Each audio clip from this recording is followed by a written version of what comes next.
President Biden is continuing to defend the bipartisan infrastructure deal reached by lawmakers last week ahead of a trip to Wisconsin to sell the plan to the American people. In an op-ed for Yahoo News, he calls the agreement a once-in-a-generation investment that will create millions of jobs and boost the economy. This comes as he faces pressure from lawmakers on both sides of the aisle on a reconciliation package called the American Families Plan. So let us bring in Weijia Jiang from the White House to talk more about how all of this is going. Weijia, Senate Minority Leader Mitch McConnell is asking his Democratic colleagues to commit to separating the bipartisan infrastructure agreement from the American Families Plan. As we have been covering, there's a bit of a hiccup when President Biden suggested that the two deals would work in tandem, and then he sort of backed away from that after the Republicans didn't react so well to it. Why is Mitch McConnell making this appeal to Democrats? Why? Do we know if this option is actually on the table? Do we know what sort of conversations are happening when it comes to Democrats?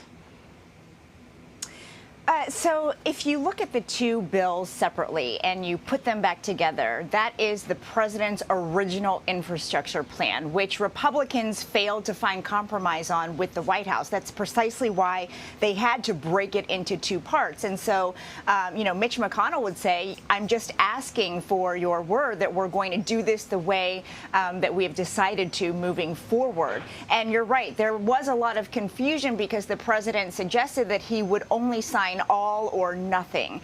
And so he walked that back and said that he should not have said that, basically acknowledging that he did not mean what he said for some clarity. And that's why Republican negotiators were willing to move forward and say, that they would be rallying for support for this very separate infrastructure compromise proposal. And so that's why McConnell just wants word from Democrats that they're not going to try to jam this back together. And so it would just be what, the president initially wanted in the first place, that Republicans, again, could not reach a deal with him on, which is exactly why there is a bipartisan group working on it instead.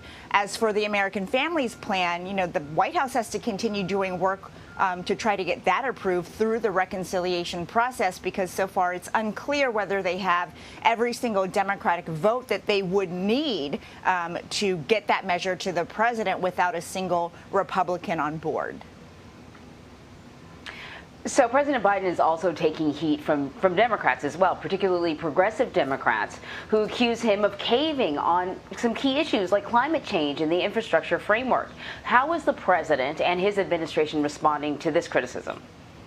So the White House press secretary answered to this yesterday, and she said she refuted the notion that there wasn't any climate change measures in the infrastructure compromise, because there are, for example, to establish more charging stations for electric vehicles and to produce a new fleet of electric school buses that would help to cut emissions. But certainly this falls short of what many Democrats, especially progressive Democrats, had hoped to see in a robust infrastructure bill. But remember, from the very beginning, the reason why Republicans would not get on board with the president's original plan is because they thought that including all of these different climate change measures did not line up with the traditional definition and understanding of infrastructure. That's why the majority of this compromise bill deals with those measures like fixing roads and bridges and things that they could digest as being infrastructure.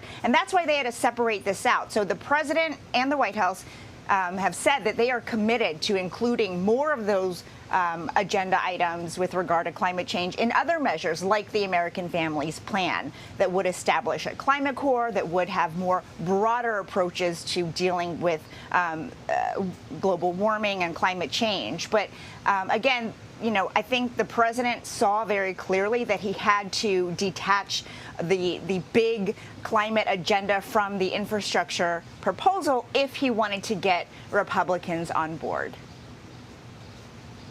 All right, so switching gears now, American troops were targeted by rockets in northeastern Syria after the U.S. launched airstrikes against Iran-backed militias along the Syrian-Iraqi border. So now Congress is debating whether or not the Presidential War Power Authority should be reined in. Can you explain why Democrats are upset by President Biden's approach to this conflict so far?